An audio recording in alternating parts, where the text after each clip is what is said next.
मुझे सफलताओं से मत आंकिए, बल्कि जितनी बार गिरा हूँ और गिरकर उठा हूँ उस बल पर आंकिए। ये कहना था नेल्सन मंडेला का। Hello friends, welcome to the channel Adrini का।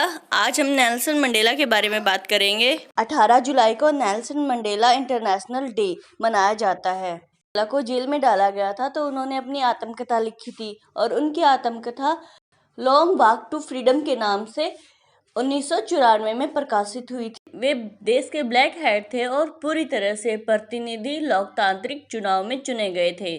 उनकी सरकार ने नस्लीय मेल मिलाप को बढ़ावा देकर रंग भेद की विरासत को खत्म करने पर ध्यान केंद्रित किया था।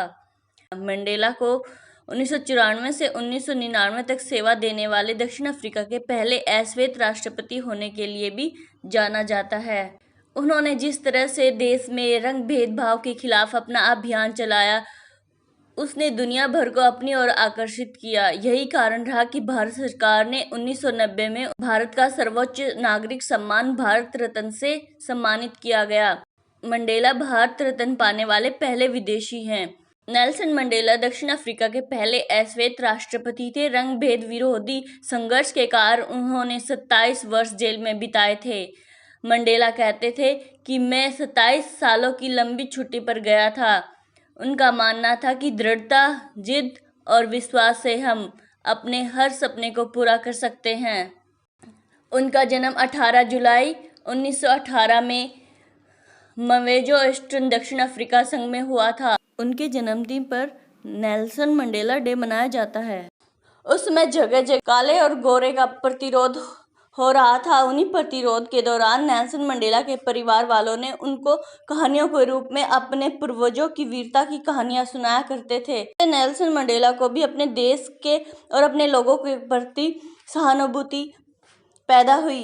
नेल्सन मंडेला बचपन से ही बहुत ही होशियार और समझदार थे। उन्होंने शुरुआती दिनों में ही काले और गोरों का मतभेद सुना और सुनते चले आए।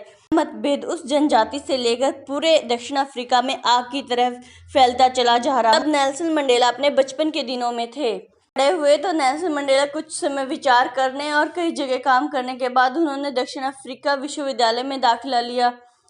1943 ईस्वी में बीए की डिग्री को पास किया और वहीं से एक डिग्री होल्डर बन गए। वे आगे की भी पढ़ाई करना चाहते थे, अतः उन्होंने बीए के बाद वकील बनने के लिए वकालत करने की सोचा और उन्होंने वकालत की डिग्री लेने के लिए एलएलबी की पढ़ाई शुरू कर दी। फिर 1981 ईस्वी में जब इनको जेल हो चुकी थी, तब उन्होंने जेल के आखिरी समय पर अपनी डिग्री को पूरा किया और एक एलएलबी होल्डर बन गए। अपनी बात को रखने के लिए संघर्ष शुरू किया।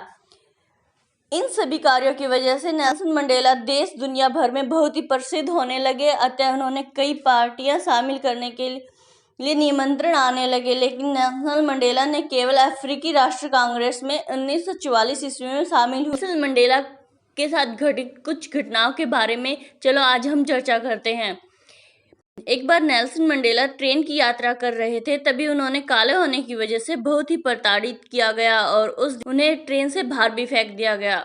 मंडेला अपने जीवन में बताते हैं कि वे एक बार हवाई जहाज का सफर कर रहे थे, तभी अकस्मात हवाई जहाज को इमरजेंसी लैंडिंग कराने के लिए तैयार होना पड़ा। उस समय मंडेला बहुत इंटेल गए थे, परंतु उस डर को उन्होंने अपने मुख पर आने नहीं दिया। और एक घटना 20 अप्रैल 1964 जिसमें उन्होंने स्पीच फ्रॉम द डॉक के अंत में अदालत में उनके शब्द अमर हो गए और वो शब्द ऐसे थे, मैंने गोरे वर्चस्व के खिलाफ लड़ाई लड़ी है और मैंने काले वर्चस्व के खिलाफ लड़ाई लड़ी है। मैंने एक ऐसे लोकतांत्रिक और स्वतंत्र समाज के आदर्शों को संजोया है जिसमें सभी व्यक्ति एक समान सद्भाव और समान अवसरों के साथ रह सकते हैं। यह एक आदर्श है जिसके लिए मैं जीने और हासिल करने की आशा करता हूँ, लेकिन अगर जरूरत पड़ी तो यह एक आदर्श है जिसके लिए मैं मरने को भी तैयार हूँ। फेफड़ों की बीमारी के कारण नवंबर 2013 को जोहान्सबर्ग में उनके घर पर उनका निधन हो गया था। वो कहते थे, एक व्यक्ति की अच्छाई एक ऐसी लौ है जो छुप तो सकती है पर कभी बुझ नहीं सकती, और ऐसा ही उनके साथ हुआ। उन्हें आज भी उन्हें याद किया जाता है।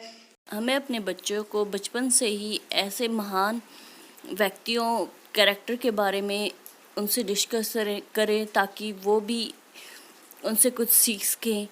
आज की वीडियो आपको कैसे लगी? यदि आपको अच्छी लगी हो तो लाइक शेयर और सब्सक्राइब कीजिएगा। Thank you.